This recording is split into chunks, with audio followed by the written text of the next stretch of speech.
মধ্যপ্রাচ্যের ভূ রাজনীতিতে এক চরম ক্রান্তিকাল পার করছে সৌদি আরব।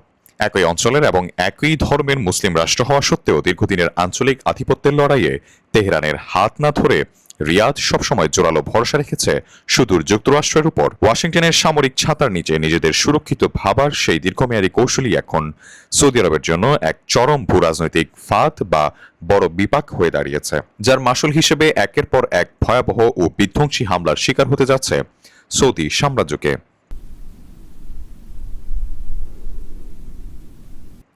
আমেরিকার বন্ধু হওয়ায় অপরাধে সৌদির আকাশসীমা এখন প্রতিনিয়ত কেঁপে উঠছে ক্ষেপণাস্ত্র আর ড্রোনের গর্জনে।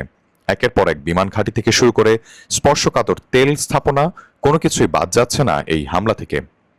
পরাশক্তিদ্বয়ের এই রক্তক্ষয়ী যুদ্ধক্ষেত্রে রিয়াদ কি পারবে মার্কিন বলয় থেকে বের হয়ে নিজেদের অস্তিত্ব টিকিয়ে রাখতে? বিশ্বজুড়ে যখন এই প্রশ্নে ঘুরপাক খাচ্ছে, ঠিক তখনই মার্কিন স্বার্থে আঘাত হানছে নতুন চাল চলেছে তেহরান। সরাসরি যুদ্ধে জড়িয়ে তারা এবার ব্যবহার করছে তাদের আঞ্চলিক প্রক্সি বাহিনীকে। বিশ্বব্যাপী জ্বালানি সরবরাহ ব্যাহত করতে ইরান সম্প্রতি কৌশলগতভাবে অত্যন্ত গুরুত্বপূর্ণ হরমুজ প্রণালী সম্পূর্ণ বন্ধ করে দেয়। এর পাল্টা ব্যবস্থা হিসেবে আমেরিকার দীর্ঘদিনের বিশ্বস্ত মিত্র সৌদি আরব তাদের তেল রপ্তানি সচল রাখতে লোহিত সাগরের ইয়ানবু বন্দরকে বিকল্প রুট হিসেবে বেছে নেয়। কিন্তু সৌদির এই চালানকে নস্যাৎ করতে ইরানের প্রত্যক্ষ ইশারায় এবার লোহিত সাগরকে নতুন ফ্রন্ট খুলে দিয়েছে ইয়েমেনের ইরানপন্থী গোষ্ঠী।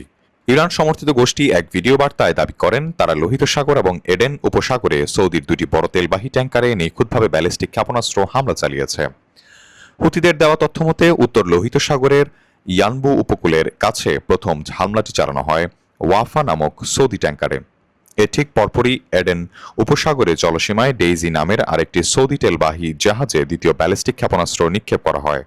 ক্ষেপণাস্ত্রের প্রচণ্ড আঘাতে ডেইজি জাহাজটি মারাত্মক ক্ষতিগ্রস্ত হয়ে তার গতিপথ পরিবর্তন করে ফিরে যেতে বাধ্য হয়।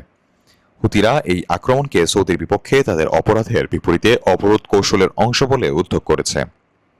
তারা হুঁশিয়ারি দিয়েছে সৌদি আরব তাদের জাহাজ লোহিত সাগর থেকে উত্তরে সরিয়ে নেয়। এখন উত্তর লোহিত সাগরেও আক্রমণ তীব্র করা হবে। তবে এই হামলার বিষয়ে সৌদি কর্তৃপক্ষের কাছ থেকে এখনো কোনো আনুষ্ঠানিক বিবৃতি বা ক্ষয়ক্ষতির পরিমাণ নিশ্চিত করা হয়নি।